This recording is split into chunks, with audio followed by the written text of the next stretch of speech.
Topic है transportation अर्थात परिवहन या संवहन, जिसको हम ट्रांसपोर्ट भी कहते हैं। अब आपने ट्रांसपोर्ट के बारे में सुना होगा, जैसे एक स्थान से किसी दूसरे स्थान पर किसी भी सामान को पहुंचाया जाता है तो उसे हम ट्रांसपोर्ट कहते हैं, या दूसरी भाषा में से हम स्थानांतरण भी कह देते हैं। अब हम अपने शरीर की बात करें तो उसमें भी ट्रांसपोर्टेशन परिवहन अर्थात संवहन हमारे शरीर में भी होता है।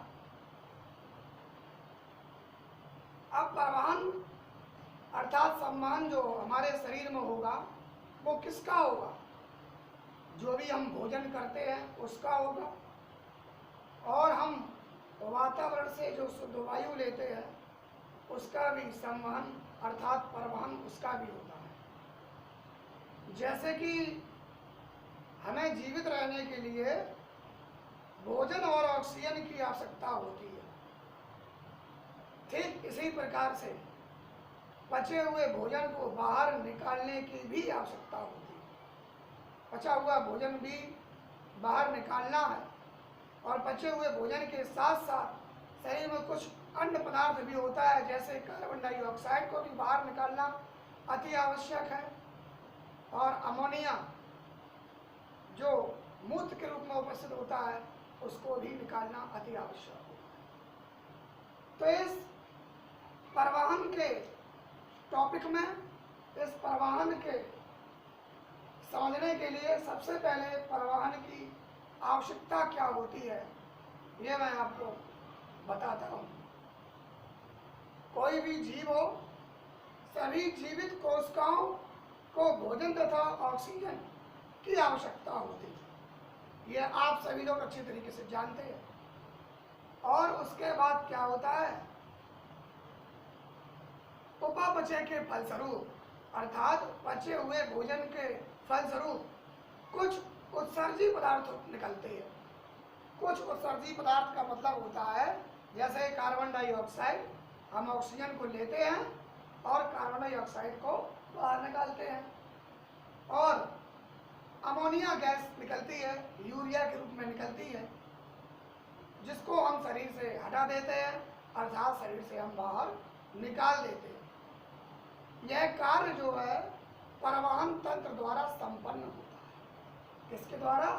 परिवहन तंत्र द्वारा संपन्न होता है। हमारे शरीर में भोजन का पाचन कहाँ पर होता है? हमारे शरीर में भोजन का पाचन आमाशय और आंत्र में होता है। आंत का मतलब छोटी आंत और बड़ी आंत दोनों में होता है। तत्पश्चात पचा हुआ भोजन शरीर के विभिन्न भागों तक, विभिन्न स्थानों तक पहुंचाया जाता है। हमें ऑक्सीजन द्वारा सांस द्वारा लेनी पड़ती है, अर्थात वायु से हम ऑक्सीजन को लेते हैं और शरीर की विभिन्न कोशिकाओं तक हम उनको पहुंचाते हैं, और पहुंचाना भी हमारे लिए जरूरी होता है। तत्पश्चात क्या होता है कि परिवहन के लिए बहुकोशिकीय जीवों में विशेष प्रकार की वाहिनियां, हमारे शरीर में क्या होती हैं? विशेष प्रकार की वाहिनियां होती हैं, शिराएं होती हैं, कोशिकाएं होती हैं, जिनमें क्या बहते हैं? जिनमें द्रव बहते हैं, जिनको हम कोशिका द्रव कहते हैं। तो परिवहन की आवश्यकता के लिए भोजन करना आवश्यक है, ऑक्सीजन को लेना आवश्यक है, और शरीर से उत्सर्जी पदार्थों को वही निकालना आवश्यक है। तो इन क्रियाओं को करना इन क्रियाओं को करना परिवहन की एक आवश्यकता को निर्धारित करता है, अर्थात परिवहन की क्या है? ये आवश्यकता है। ठीक है स्टूडेंट। अच्छा, उसके बाद परिवहन या संवहन जो होता है, कह दिया जाए कि परिवहन किसे कहते हैं या संवहन किसे कहते हैं, तो उसकी एक ये डेफिनेशन मैंने आपको सामने लिखी है। जैसे जीवों द्वारा ग्रहण किए गए पदार्थों को, जीवों द्वारा ग्रहण किए गए पदार्थों को शरीर की प्रत्येक कोशिका तक पहुंचाने तथा वहां पर उत्पन्न अतिरिक्त पदार्थों जैसे कार्बन डाइऑक्साइड और अमोनिया को निश्चित स्थान तक पहुंचाने की क्रिया ट्रांसपोर्टेशन अर्थात संवहन या परिवहन कहलाती है। ठीक है स्टूडेंट, तो ये तो हो गया परिवहन। अब ये जो परिवहन होता है केवल लाभदायक पदार्थों के लिए ही नहीं होता, ये परिवहन हमारे शरीर में लाभदायक और हानिकारक दोनों पदार्थों के लिए होता है। हमने भोजन किया, ऑक्सीजन को लिया, तो हमारे शरीर में स्वांगीकरण की क्रिया होती है और भोजन ऑक्सीजन से क्रिया कर भोजन में हमारे ग्लूकोज, फ्रक्टोज, माल्टोज इस प्रकार के कार्बनिक यौगिक उपस्थित होते हैं। ग्लूकोज ऑक्सीजन से क्रिया करके कार्बन डाइऑक्साइड और जल का निर्माण करता है। और भी हमारे शरीर में अन्य क्रियाएं होती हैं। तो हमारे कहने का मतलब है कि हमारे कहने का मतलब है कि ये जो संवहन क्रिया है, ये जो परिवहन क्रिया है, केवल लाभदायक पदार्थों के लिए नहीं, अपितु ये अवशिष्ट पदार्थों को शरीर में ऐसे स्थान तक पहुंचाने की क्रिया है जहां से अवशिष्ट पदार्थों को निकाला जाता है। और यह जो क्रिया है विभिन्न जीवों में विभिन्न प्रकार से होती है। अब इसके बाद आपका इसमें टॉपिक आ जाता है टाइप्स ऑफ ट्रांसपोर्टेशन, यानी कि संवहन अर्थात परिवहन तंत्र के प्रकार।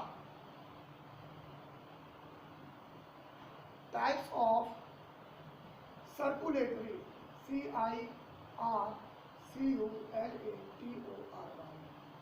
सिस्टम, परिवहन तंत्र के प्रकार। परिवहन तंत्र के प्रकार। ठीक है स्टूडेंट, ये परिवहन तंत्र के प्रकार क्या होते हैं?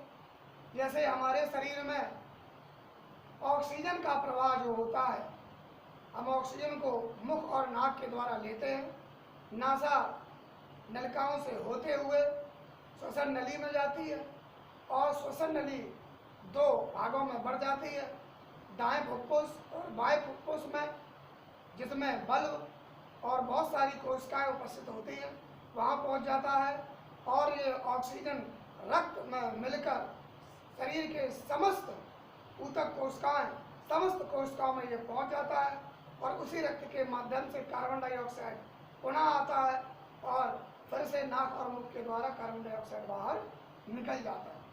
तो ये क्या है? परिवहन तंत्र है। इसमें ऑक्सीजन का आदान प्रदान हुआ है। तो ये परिवहन तंत्र क्या होते हैं? ये परिवहन तंत्र बहने वाले द्रव के आधार पर होते हैं। जीवों में अर्थात मनुष्यों में परिवहन तंत्र जो है बहने वाले द्रव के आधार पर ये तीन प्रकार के हो जाते हैं। शरीर में जो द्रव बहता है उसके आधार पर, द्रव का मतलब हमारे शरीर में रक्त बहता है, ये द्रव के रूप में होता है। अर्थात परिवहन तंत्र जो है बहने वाले द्रव के आधार पर तीन प्रकार से होता है। नंबर 1 आता है जल परिवहन तंत्र, नंबर 2 रुधिर परिवहन तंत्र और नंबर 3 लसिका परिवहन तंत्र।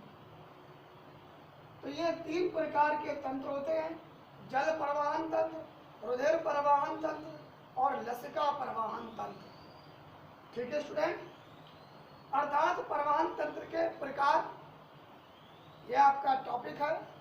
आप इसे अपने बुक से पढ़ेंगे और नेक्स्ट वीडियो में इस परिवहन तंत्र के बारे में अर्थात परिवहन तंत्र के प्रकार के बारे में आपको हम बताएंगे।